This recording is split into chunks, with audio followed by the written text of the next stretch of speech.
mahirapan tayo sa mom ni Dave. Huwag kang mag-alala. I will use my kukunan. Mag-isip ako ng parang. Excuse me. Gusto ko sana kayo i-brief. May bago nang yaya si Ninyo. Ah! Thank God, thank God.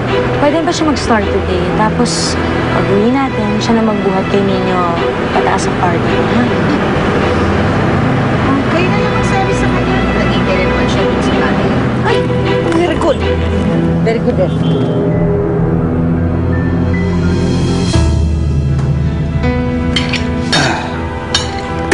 Ikaw? Sige, kumain ka ng kumain. Eh, saan ka ba umuwi ngayon? Hindi ko pa alam. Okay, ganun ba? Ako.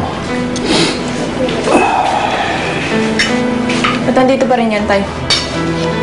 Ba't inuubos na lahat ng pagkain? Kakain pa si ate mamaya, ah. Paula, ano ka ba naman? Pagkain lang yan. Meron pa naman tayo, ah. Nagpabola naman kayo. Huwag niyo sabihin dito na naman yan titira, ah. Paula, tumahimik ka na nga. Dapat matuto ka magpatawad. Doon na ako sa kwarto. Kakairita dito.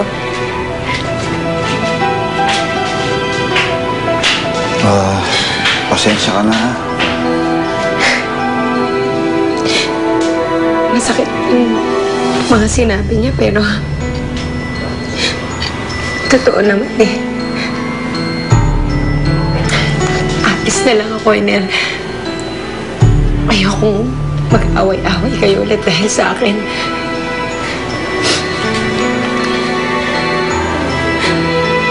Salamat, Iner.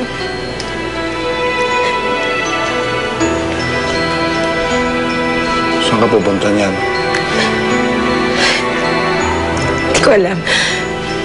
Doon sa hindi ako makikita ni Lester. Ayoko madamay kayo eh.